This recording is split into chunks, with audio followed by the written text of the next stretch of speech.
the Little Miami School District Board of Education to order. Roll call, please. Mrs. Grice, Here. Mr. Siebert. Mr. Siebert, He's here. I see him. I don't know if he's muted.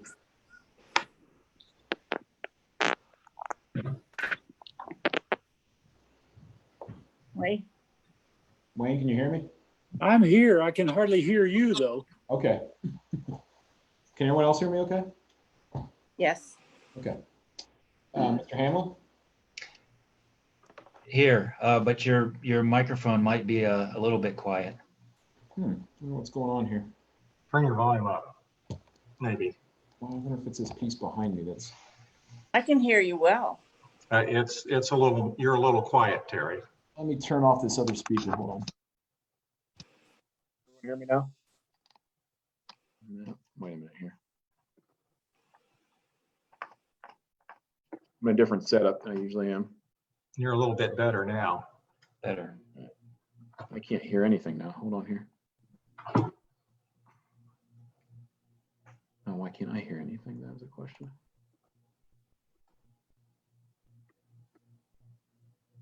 Is everyone there? We're here. Can Yep. you hear me? We're here.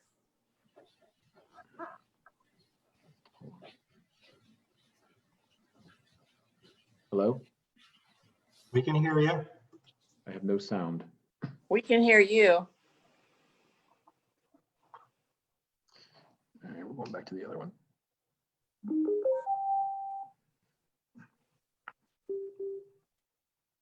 Can you hear me? Yes. Yes. Yes. All right, we're gonna stick with that speaker. For some reason, that's the only one I'm getting to work. I'll try to speak up. All right, Mr. Nemish, Here. Ms. Horvath. Here. Thank you. I need a motion to adopt the agenda. So moved. Wayne, I'll second. Diane.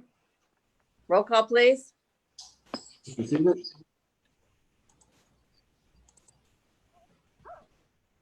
Wayne, Mr. Siebert, Yes.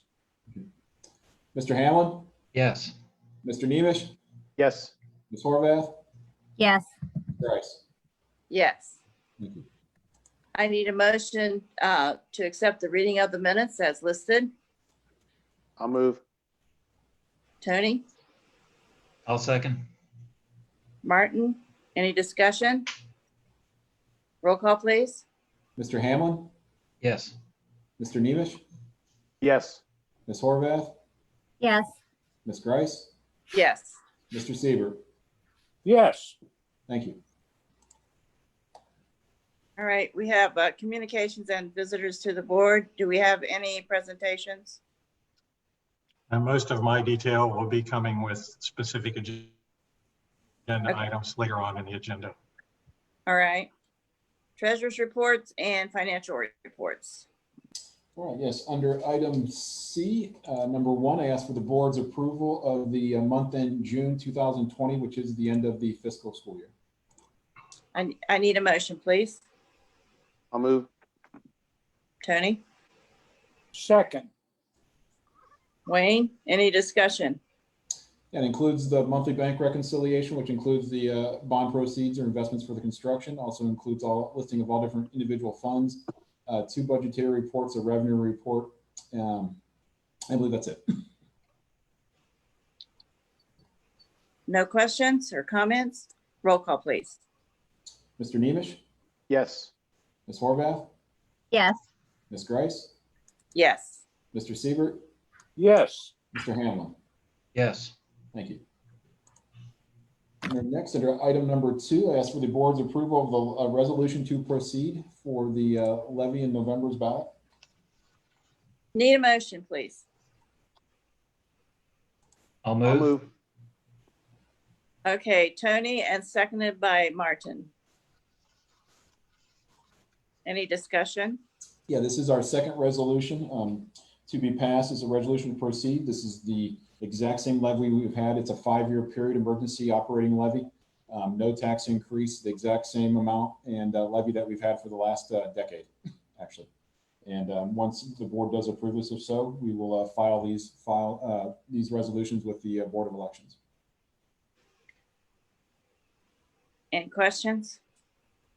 Terry, I saw that this will be collected at 9.92 mils as opposed to the original, correct? That is correct. We originally started a decade ago of almost 14 mils, 13.95, and we're down below 10.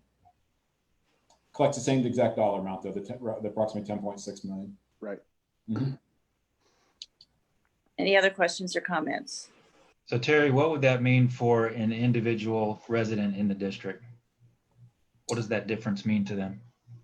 As far as the difference between where it was then and now, Correct.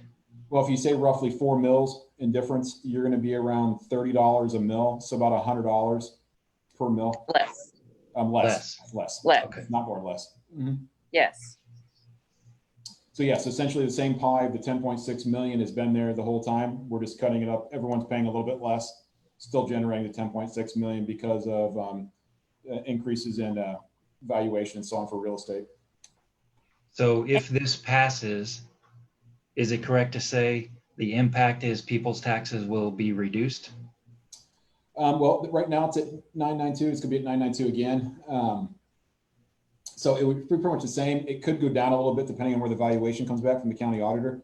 But in theory, yes, every year that the valuation, everything keeps going up, everyone's taxes will go down just a little bit because their piece of the pie gets a little bit smaller. If that makes sense. So in 5 years from now, when you go for another renewal, hopefully the 992, depending on real estate and all that, but if it goes and keeps growing, you could be down to say maybe 8 mils or something. Okay, thank you. And we do need this levy. Absolutely. It's crucial for the districts. It makes up about a quarter of our operating budget. Just a hair less. So very, All right. very crucial for the district. It is. I would like a roll call, please. Ms. Horvath, Yes. Ms. Grice, Yes. Mr. Siebert, Yes. Mr. Hamlin, Yes. Mr. Nemish. Yes. Thank you. Next, I have under item number C3, ask for the board's approval of the contracts as listed. Need a motion, please? I'll move. Martin, thank you. I'll second. Diane, thank you. Any discussion? Yeah, the two contracts we have listed on there, one is Toddler Time, which is Time for Kids, which is our latchkey program. That is actually does not cost the district any money. We actually generate revenue from that. It does vary based on the number of kids in the program. And then the second contract is through Jefferson County ESC. This is our VLA, our Virtual Learning Academy. This is our online classes for this coming school year. Which we definitely need. All right. I need a roll call, please.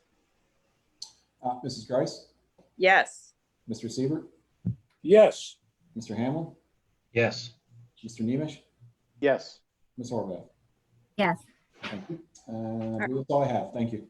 All right, moving on to superintendent's reports and recommendations.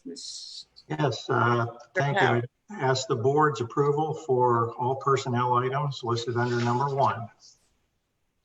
Need a motion. So moved. Wayne, I'll second. Tony, any discussion? Roll call, please. Mr. Siebert, Yes. Mr. Hamlin, Yes. Mr. Nemish, Yes. Ms. Horvath, Yes. Ms. Grice. Yes. Thank you. Thank you. And that's the board's approval for number 2 on the agenda, emergency board policy update for policy EBEA face coverings. Need a motion. I'll I'll move. move. All right, Diane and Tony. All Diane first, Tony second. right. Discussion? Yes, this is a new policy that's required with our reopening and with our COVID-19 circumstance. All districts are required to have a face covering policy. This policy will require all students and staff to have a face covering. Face coverings include not only a mask, but also plastic shields, as well as gaiters. So those are all acceptable face coverings. As you'll see, as you know, in our reopening plan on the transportation side, students riding the bus are required to have a face covering on the bus, as well as in the classroom, in the halls. All staff and students are to do that. And all staff are to have a face covering if they're within 6 feet social distance of any other student. So since we've all been back, that's been quite an adjustment. We've had some large staff meetings where we've had about 25 or 30 people in a room, and sitting in a room when you're in a meeting or for professional development for 3 or 4 hours while you're masked we can certainly empathize and sympathize with what our staff and kids are going to be going through in the classroom. We are going to incorporate mask or face covering breaks throughout the day as a part of our ongoing moving through the day process. There are provisions within this policy to, if we have students or staff who medically can't wear a face covering, obviously we would opt for a face shield, but there may be some circumstances due to health issues where a student or a staff member might not be able to do that. And there are provisions for documenting that and going through that process to permit that not to occur. So tell me what you mean by a break, a face mask break. Well, you're going to have to be located in a room where you're not getting up, moving around, and being in contact with anybody to be able to take your mask. At the younger grades, kids will probably be going out in line to recess or something, and then they'll be able to get spread out and remove their mask for a bit. Okay, that's what I thought, but I wasn't sure. Obviously, at lunchtime, there's going to be a break because they'll be in the cafeteria eating as well. So you can't do that if you have a face covering. So Right. All I'm going to right. state the obvious there. Really? All right, we need a roll call, please. Mr. Siebert, Yes. Mr. Hamlin, Yes. Mr. Nemisch, Yes. Ms. Horvath? Yes. Ms. Grice? Yes. Thank you. Okay, the next item I have are, these are the second readings for some board policies. Item number 3, I'd ask your approval for those updates as listed. I need a motion, please. So moved. Wayne, I'll second. Martin, any discussion? Yeah, these policies are actually, again, additional updates related to our current COVID-19 circumstance. A couple of these have to do with our OTES evaluation of teaching staff, and in the light of the legislature having waived the data side of the evaluation for this past year as well as for the coming year. And the others are actually updates on emergency paid sick leave that's leave tied to COVID and testing positive for COVID, or having a family circumstance where someone in the family is tested positive. Any questions or comments? Roll call, please. Mr. Hamlin, Yes. Mr. Nemisch, Yes. Ms. Horvath? Yes. Ms. Grice? Yes. Mr. Siebert? Yes. Thank you. Thank you. The next item, item 4, I'd ask the board's approval for a revised 2020-21 academic calendar. I need a motion, please. I'll move. Tony, I'll second. Diane, any discussion, questions? Yes, this is a revised calendar that pushed the start date for student return by a couple of days and added a couple of extra days into our professional development to help the staff prepare for returning with our reopening plan. We have some professional development around all of that, as well as some beginning of the year meetings with parents that we're also keeping in that plan. just changed the front end of the calendar by a couple of days. We have students in grades 5 through 12 beginning on Monday, August the 17th, and students in pre-K 4 beginning on Wednesday, August the 19th. Those are really the only changes to the from the other original calendar. And this is subject to change eventually, maybe, right? Yes, there's been some, coming out of Columbus and even some districts, there's been some buzz about perhaps someone telling us we can't start till after Labor Day. So that may be something that comes down the line in the next week or two, as when the governor holds his press conferences, we never know exactly what we're going to be informed with. We're not on the inside or in the know ahead of time. Thank you. I need, And if that happens, Greg, or if it comes from the governor, or if you and your staff decide that a start date after Labor Day is the best option for us to get back in school, that would just require us to make another calendar adjustment. Is that what it would be?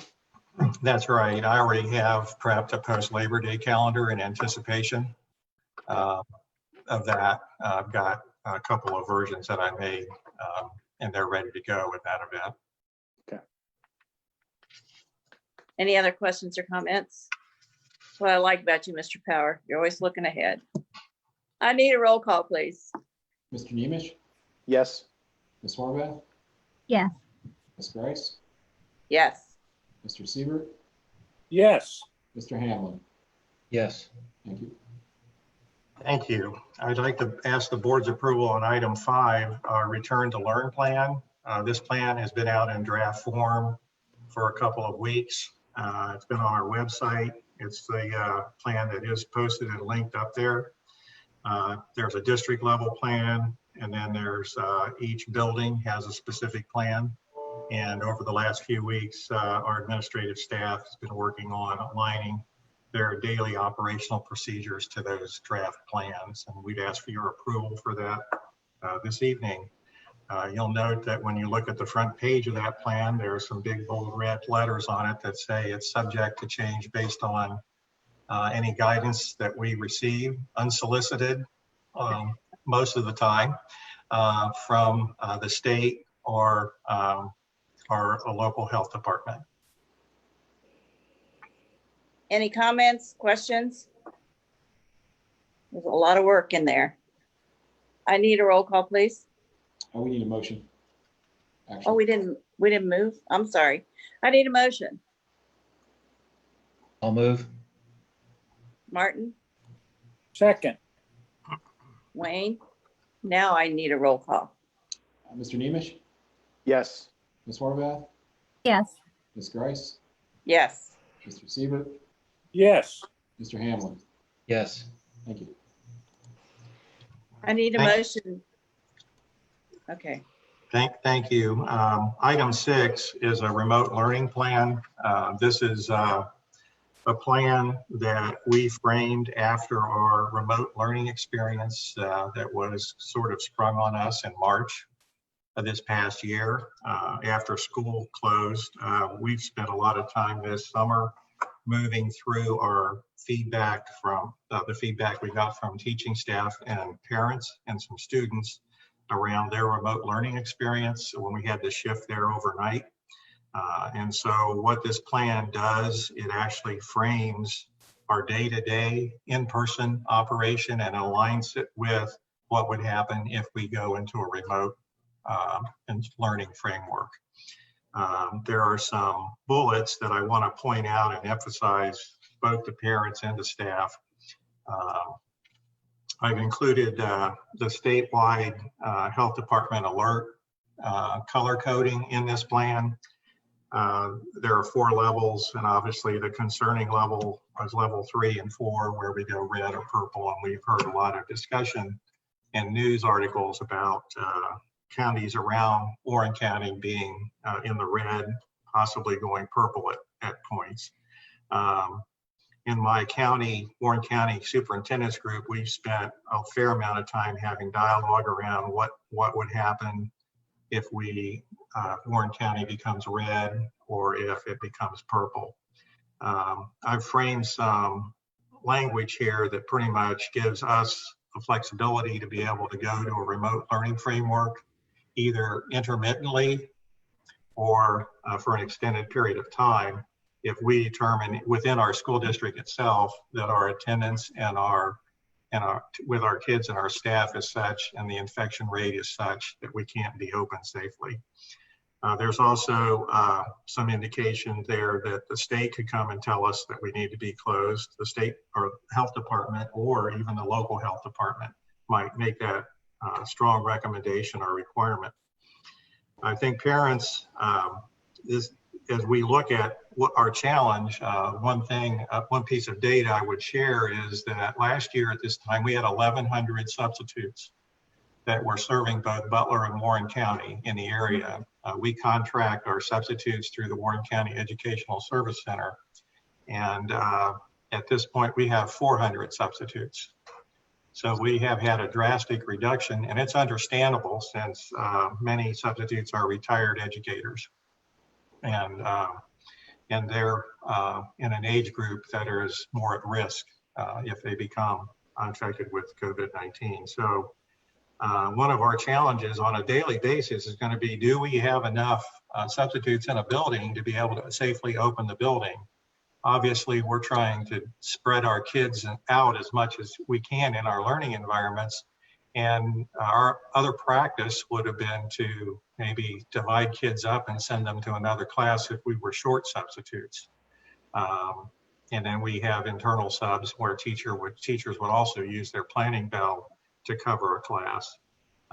That's not really an option when we're trying to reduce crowding and not trying to have our classrooms be crowded. So I will tell you that probably as we get into the school year, there were days where we needed 30 or 40 subs in the district last year, and that was before COVID. So there will likely be days where we have to close a building and move to a remote learning opportunity at home for the students who can't attend in that building because we can't safely open it due to staffing challenges.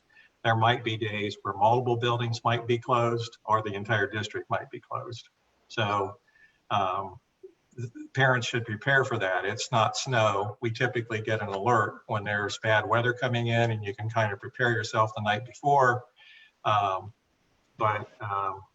we're in the process of really trying to put a daily procedural review to make sure that we aren't in a circumstance where it's not possible to open the building because we can't staff it. So that's the front end of the intro to the remote plan. Our effort on the remote plan was to try to align what happens on a daily basis in our classroom when we're in seat attendance, so that it mirrors where you go get your work, how you turn your work in, how assignments are gotten, the interaction and engagement with teaching staff as closely as possible when we have to be in a remote setting.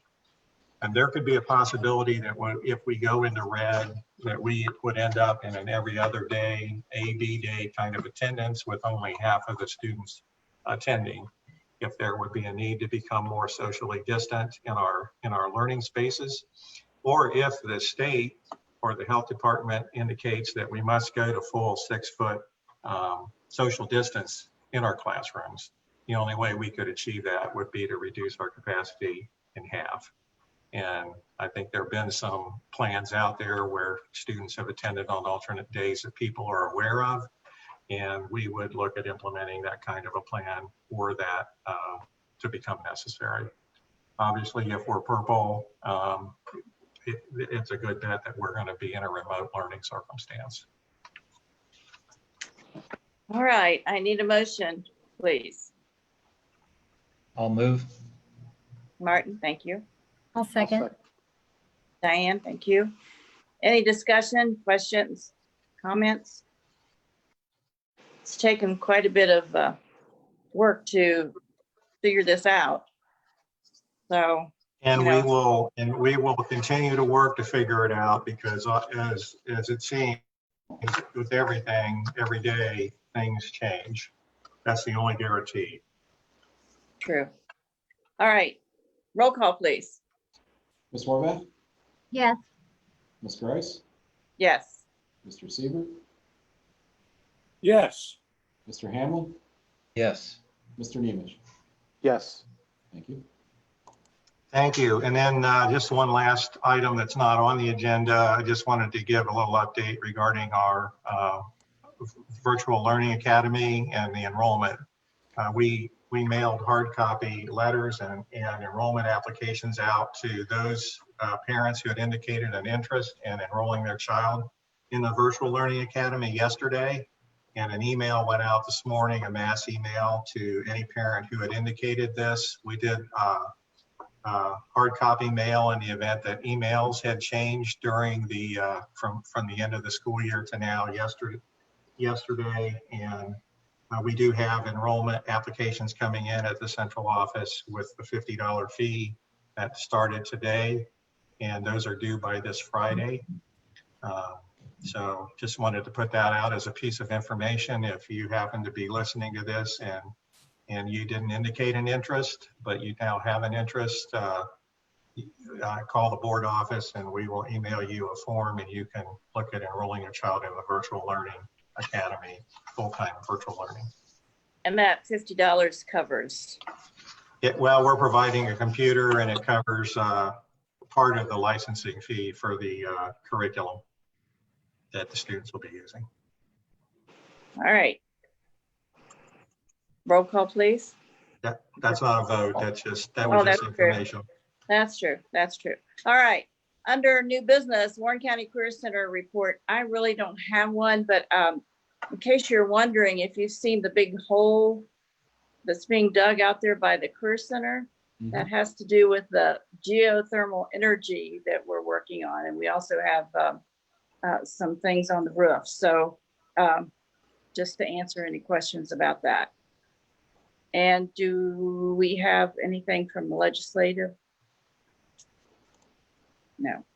Board group. Okay, the next thing is, the next board meeting is, when is it? August 20. Tuesday, August 25th at 7 o'clock. Oh, I know, 7 o'clock, August the 25th. All right, any board member comments? All right, I need a motion to adjourn. So moved. Wayne Second. and Tony. Roll call, please. Mrs. Grice, Yes. Mr. Siebert, Yes. Mr. Hamlin, Yes. Mr. Nemish, Yes. Ms. Horvath. yes. Thank you. Thank you, everybody. Thank you. Have a good night. Thank you.